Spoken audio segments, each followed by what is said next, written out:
Hello students, I welcome you to the next part of the chapter heredity and evolution। तो यहाँ से हम main stream वाली पढ़ाई स्टार्ट करेंगे। वो तो लास्ट वाला इंट्रोडक्टरी वीडियो था। यहाँ से हम बिगिन करेंगे एक्चुअली जो चैप्टर्स में कौन कौन से टर्म हैं। फर्स्ट हम बिगिन करेंगे किससे? I will tell you a very short story regarding George Mendel, Johann Mendel, Gregor Johann Mendel. ठीक है, ये साइंटिस्ट हैं। He was a mathematician by his profession and he opened the laws of genetics, ठीक है, या laws of inheritance। तो Mendel scientist हैं, उन्होंने हमें इनहेरिटेंस के लॉज के बारे में बताया था। तो इनहेरिटेंस के लॉ मतलब what do understand by inheritance? जैसे मैं एक एग्जांपल बताऊं कि सपोज करो दो पेरेंट्स हैं, ठीक है। दो पेरेंट्स का मतलब एक फादर एंड मदर, ठीक है। फादर के आईज़ का कलर ब्लैक है और मदर के आईज़ का कलर ब्राउन है, लेकिन उसके होने वाले जो ऑफस्प्रिंग्स होंगे या तो उनके आईज़ का कलर ब्लैक होगा या तो ब्राउन होगा, है ना। तो ऐसा क्यों नहीं हो रहा है कि ब्लैक और ब्राउन के बीच का कोई कलर हो, ठीक है। तो जीन्स या फिर कैरेक्टर्स जब भी एक जनरेशन से दूसरी जनरेशन में ट्रांसफ़र होते हैं तो वो पर्टिकुलरली कुछ रूल्स को फॉलो करके ट्रांसफ़र होते हैं, ठीक है। तो ये रूल्स क्या हैं जो कैरेक्टरिस्टिक्स फॉलो करते हैं when they are transferred from one generation to another? इन रूल्स के बारे में ही हमको मेंडल ने बताया था, ठीक है। तो मेंडल ऐसे साइंटिस्ट हैं जिन्होंने पहली बार प्रोबेबिलिटी, जो एक मैथमेटिकल टर्म है, इसको बायोलॉजी में इंट्रोड्यूस किया था। मैथमेटिकल टर्म समझ के आपको घबराना नहीं है, इतना कोई टफ मैथमेटिक्स नहीं है इसमें। तो he was the first person that gave us the laws of genetics या लॉज ऑफ इनहेरिटेंस उन्होंने हमें दिया था, और ये बताया था कि कैरेक्टर्स जब एक जनरेशन से दूसरी जनरेशन में ट्रांसफ़र होंगे तो वो किस तरीके से होंगे, कौन से रूल को फॉलो करेंगे। तो हम उन कैरेक्टर्स पे तो जाएंगे, लेकिन उसके पहले कुछ टर्म्स हैं, आप उनको पहले जान लीजिए। लॉज को पढ़ने के पहले, मेंडल के इनहेरिटेंस के लॉज को पढ़ने के पहले उन टर्म्स के बारे में आपको नॉलेज होनी चाहिए, तब आपको शायद वो लॉज समझने में थोड़ी सी कंपैरेटिवली आसानी होगी, ठीक है। तो हम बिगिन करते हैं। तो Mendel's experiment of inheritance, Mendel ने इनहेरिटेंस के लिए एक्सपेरिमेंट किया और हमको इनहेरिटेंस के लॉज दिए, ठीक है। Laws are the rules that the characters और traits follow when they are transferred from one generation to other generation, ठीक है। तो उन्होंने जॉर्ज मेंडल को हम क्या कहते हैं? He is also called as father of inheritance, क्योंकि इन्होंने हमें इनहेरिटेंस के लॉज दिए थे। That is why we called him as father of inheritance, ठीक है। तो ये लॉज दिए थे, तो उन्होंने कौन से इंडिविजुअल, ये कौन से लिविंग ऑर्गेनिजम्स के ऊपर अपने एक्सपेरिमेंट्स किए थे या फिर किसके ऊपर उन्होंने स्टडी की थी और हमको इनहेरिटेंस के लॉज दिए थे, है ना, कि कैरेक्टर्स किस तरीके से ट्रांसफ़र हो रहे हैं। इसको पढ़ने के लिए भी तो कोई इंडिविजुअल या लिविंग ऑर्गेनिजम्स की लाइफ स्पेन में स्टडी करनी पड़ेगी, है ना, कि एक जनरेशन में ये कैरेक्टर्स ट्रांसफ़र हो रहे हैं, फिर इन कैरेक्टर्स को इसकी दूसरी जनरेशन में किस तरीके से फॉलो हो रहे हैं। तो कंपैरेटिवली उनको बहुत सारे जनरेशन्स की स्टडी करनी पड़ी, तभी वो फाइनली किसी कंक्लूज़न पे आ पाए, ठीक है। तो ऐसा कोई लिविंग ऑर्गेनिज्म होना चाहिए था या फिर ऐसी स्पीसीज़ चूज़ करनी चाहिए जिसको कम टाइम में हम ज़्यादा से ज़्यादा जनरेशन्स को देख सके। अगर वो लिविंग ऑर्गेनिजम्स या फिर ह्यूमन बींग्स के ऊपर देखते तो एक जनरेशन स्टडी करने में ही उनकी लाइफ टाइम निकल जाती। इसीलिए ज़रूरत क्या थी? ऐसे ऑर्गेनिजम्स को सेलेक्ट करो जिसका लाइफ स्पेन छोटा है, 3 से 4 महीने में हर बार हमें नई जनरेशन देखने को मिले, ताकि हम कैरेक्टर्स को और आसानी से स्टडी कर पाएँ, कम समय में ही हमको क्या मिले, रिजल्ट्स मिले। तो ऐसा लिविंग ऑर्गेनिज्म या फिर ऐसा स्पीसीज़ जो कम समय में रिप्रोड्यूस करती हो और उसकी नई जनरेशन तैयार हो जाती हो। That is why in order to shorten the time he selected garden pea plants. तो उन्होंने अपना एक्सपेरिमेंट किस स्पीसीज़ के ऊपर किया था, प्लांट के किस स्पीसीज़ के ऊपर किया था? उन्होंने गार्डन पी प्लांट, या फिर मैं आसान भाषा में कहूँ तो मटर के पेड़ के ऊपर उन्होंने अपने सारे एक्सपेरिमेंट्स किए थे, कंडक्ट किए थे, और हमें इनहेरिटेंस के लॉज दिए थे, ठीक है। तो garden pea plant, he selected garden P plant for his experiment, ठीक है। गार्डन ट्री प्लांट को सेलेक्ट करने के पीछे उनका मोटिव क्या था? क्यों नहीं बनियान ट्री को किया? बनियान ट्री तो हज़ारों साल रहता है, तो एक ही जनरेशन स्टडी करने में 10 साइंटिस्ट की लाइफ स्पेन ख़त्म हो जाएगी। तो क्योंकि गार्डन पी प्लांट का लाइफ स्पैन क्या था, शॉर्ट था, ठीक है। कम समय में हमको स्टडी करने को मिल जाते थे कैरेक्टर्स, कम समय में ही हमको नई जनरेशन फिर से देखने को मिल जाती थी, ठीक है।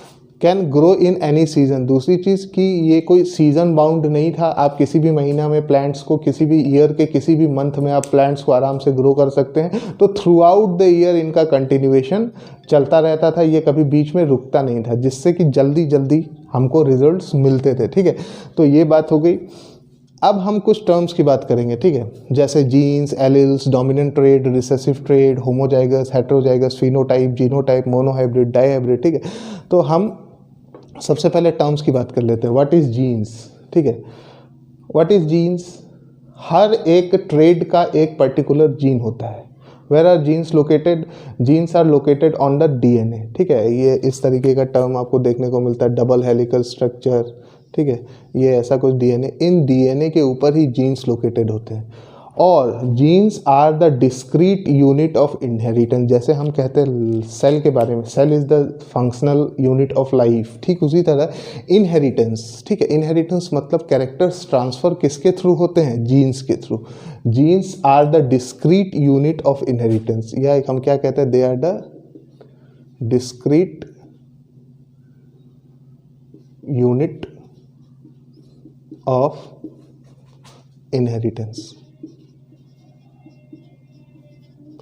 ठीक है। जीन्स ही रेस्पॉन्सिबल हैं कैरेक्टर्स को एक जनरेशन से दूसरी जनरेशन में ट्रांसफ़र करने के लिए, ठीक है। जैसे अब आप बात कर लो हाइट वाला, हाइट एक कैरेक्टर हो गया, तो हाइट के एक पर्टिकुलर जीन होगा, ठीक, जो एक जनरेशन से दूसरी जनरेशन में इस कैरेक्टरिस्टिक या फिर ट्रेट को ट्रांसफ़र करेगा, ठीक है। अब नेक्स्ट आ जाता है alleles. What are alleles, these are the two forms of one gene, two form of one gene, ठीक है। किसी भी एक जीन को के दो अलग अलग फॉर्म्स होते हैं। जैसे अगर मैंने कंसिडर किया, कैरेक्टर का नाम हो गया, कैरेक्टर हो गया हमारा यहाँ पे हाइट। सपोज करो हमने हाइट वाले कैरेक्टर को कंसिडर किया, तो हाइट दो टाइप के, दो फॉर्म्स में हो सकता है, या तो वो टॉल हो सकता है या तो वो ड्रॉप हो सकता है, ठीक है। तो टॉल को हम लोगों ने रिप्रेजेंट कर दिया कैपिटल टी से, और ड्रॉप को रिप्रेजेंट कर दिया स्मॉल टी से। तो ये क्या था, हाइट वाज द कैरेक्टर, और किसी एक ट्रेट, या फिर हाइट क्या था, ट्रेट था। किसी भी एक ट्रेट के दो अलग अलग फॉर्म्स को हम क्या कहते हैं, एलिल्स कहते हैं, ठीक है। तो ये कैपिटल टी जो है, या फिर स्मॉल टी है, ये दो अलग अलग फॉर्म है किसका, एक ही कैरेक्टर का। तो to forms of one gene, two different forms actually, two different forms of one single gene is called alleles. Capital T represents tall character and small t represents dwarf, ठीक है। तो ये same trait के दो अलग अलग forms हैं, right. अब हम बात करते हैं डोमिनेंट ट्रेट्स की। व्हाट आर डोमिनेंट ट्रेट्स, तो कुछ कैरेक्टर्स ऐसे होते हैं जो दूसरे कैरेक्टर्स को दबा के रखते हैं। मतलब कि सपोज करो एक कैरेक्टर है, अगर उसकी प्रेजेंस में कोई दूसरा कैरेक्टर अपने आप को एक्सप्रेस नहीं कर पा रहा है। जैसे मैं एग्जांपल लेता हूँ, एक पेरेंट है जो टॉल है, एक दूसरा पेरेंट है जो ड्वार्फ है, ठीक है। तो जब भी इंडिविजुअल होगा वो टॉल ही होगा। क्यों होगा टॉल, क्योंकि टॉल वाला जो है वो डोमिनेंट है, टॉल इज डोमिनेंट, और जो स्मॉल टी है वो रिसेसिव है। तो dominant traits, tallness is a dominant trait. तो dominant trait are those trait which are going to express themselves, हमेशा वो अपने, अगर वो प्रेजेंट हैं तो वो अपने आप को एक्सप्रेस करेंगे, और वो दूसरे ट्रेट को क्या करेगा, डोमिनेट करेगा, ठीक है। प्रेजेंस ऑफ डोमिनेंट ट्रेट, ठीक है। तो dominant traits are always going to express themselves, express themselves, ठीक है। ये हमेशा अपने आप को एक्सप्रेस करेंगे, डोमिनेट करके रखेंगे। रिसेसिव ट्रेट्स क्या हैं, recessive traits are those traits which cannot express themselves in the presence of dominant trait. अगर डोमिनेंट ट्रेट प्रेजेंट है, किसी भी कैरेक्टरिस्टिक का डोमिनेंट एलील प्रेजेंट है, तो रिसेसिव एलील कभी भी अपने आप को एक्सप्रेस नहीं कर पाएगा। जैसे कैपिटल टी अगर प्रेजेंट है तो स्मॉल टी कभी अपने आप को एक्सप्रेस नहीं कर पाएगा। अगर एक जनरेशन में कोई टॉल है तो उसकी होने वाली जनरेशन भी क्या होगी, टॉल होगी। अगर ड्राफ्ट वाला पेरेंट भी आता है तब भी वो अपने आप को एक्सप्रेस नहीं कर पाएगा, या फिर ड्राफ्ट वाला पेरेंट अपने आप को तभी एक्सप्रेस कर पाएगा जब सिर्फ और सिर्फ या फिर दोनों पेरेंट्स क्या हों, ड्राफ्ट हों। तो ऐसे ट्रेड्स जो डोमिनेंट ट्रेड की प्रेजेंस में अपने आप को एक्सप्रेस नहीं कर पाते हैं उनको हम क्या कहते हैं, रिसेसिव ट्रेड्स। अभी आगे और भी, पहली बार में कोई ज़रूरी नहीं है सारी चीज़ें एकदम समझ में आ जाए, अभी आगे और अच्छे से समझ में आएगा जब मैं आपको क्रॉस करवाना सिखाऊंगा, मोनो हाइब्रिड, डाई हाइब्रिड, ठीक है। What is homozygous condition? Homozygous means, homozygous का मतलब होता है कि both the alleles are same. किसी भी एक कैरेक्टर के अगर दोनों एलील्स सेम है, सपोज करो कैपिटल टी, अगर इस फॉर्म में कोई एक ट्रेट प्रेजेंट है तो इसको हम होमोजाइगस कंडीशन कहते हैं, या फिर स्मॉल टी और स्मॉल टी, इस कंडीशन को हम होमोजाइगस कंडीशन कहते हैं, ठीक है। Heterozygous condition is just opposite of homozygous condition. अगर कैपिटल टी के साथ स्मॉल टी प्रेजेंट है तो इसको हम कहेंगे homozygous condition, right. What is next term है, फिनोटाइप। फिनोटाइप का क्या मतलब होता है? अब सपोज करो कोई प्लांट है तो वो कैपिटल टी हम लोगों ने देखा तो इसको क्या कह देंगे, ये टॉल है, राइट। तो phenotype represents the physical appearance,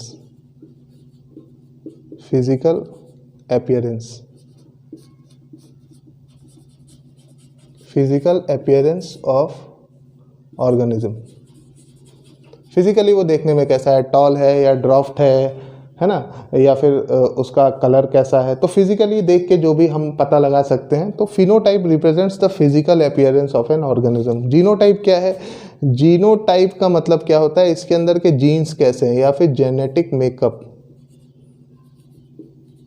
genetic makeup, genetic makeup का क्या मतलब है कि अगर वो टॉल है तो किस टाइप का टॉल है, होमोजाइगस वाला टॉल है या फिर हेट्रोजाइगस वाला टॉल है। जीन्स किस टाइप के प्रेजेंट है, कैरेक्टर्स तो है लेकिन उन कैरेक्टर्स के पीछे जीन्स कैसे रेस्पॉन्सिबल है। कैपिटल टी भी टॉल है, कैपिटल टी और स्मॉल टी भी टॉल है, तो लेकिन ये वाली कंडीशन क्या हो गई, ये होमोजाइगस कंडीशन है, ये हेट्रोजाइगस कंडीशन है, ठीक है। तो gene will tell us the genetic makeup या फिर genetic code of an individual, ठीक है। अब नेक्स्ट हम बात करेंगे मोनोहाइब्रिड और डाईहाइब्रिड की। Monohybrid is simply if we consider one single character, ठीक है। सिंगल कैरेक्टर का क्या मतलब हो गया, अगर हम सिर्फ हाइट की बात कर रहे हैं, हाइट की बात कर रहे हैं तो हम देखेंगे कैपिटल टी या फिर स्मॉल टी, ठीक है। तो अगर एक क्रॉस हम कर रहे हैं, मोनोहाइब्रिड क्रॉस अगर कर रहे हैं और अगर हम उसमें सिंगल कैरेक्टर, इन मोनोहाइब्रिड क्रॉस भी considered single character, single trait, एक सिंगल ट्रेट को करेक्ट करें। डाईहाइब्रिड क्रॉस में हम दो कैरेक्टर्स को कंसीडर करेंगे, टू ट्रेट्स। जैसे हम लोगों ने ले लिया हाइट वाला ट्रेट और फ्लावर कलर का भी ले लिया, पर्पल कलर का फ्लावर है, ठीक है। या फिर हाइट का ले लिया और फ्लावर पोजीशन भी ले ली, एक्सियल है या फिर टर्मिनल है। अगर दो कैरेक्टर्स को एक साथ कंसीडर करके हम क्रॉस करते हैं तो उसको डाईहाइब्रिड क्रॉस करते हैं। एक सिंगल कैरेक्टर के बारे में पढ़ते हैं तो उसको मोनोहाइब्रिड क्रॉस कहते हैं, ठीक है। तो इन द नेक्स्ट वीडियो, अब नेक्स्ट वीडियो में हम लोग मेंडल्स के कैरेक्टर्स के बारे में पढ़ेंगे। मेंडल्स ने कौन कौन से कैरेक्टर्स पी प्लांट में चूज़ किए थे।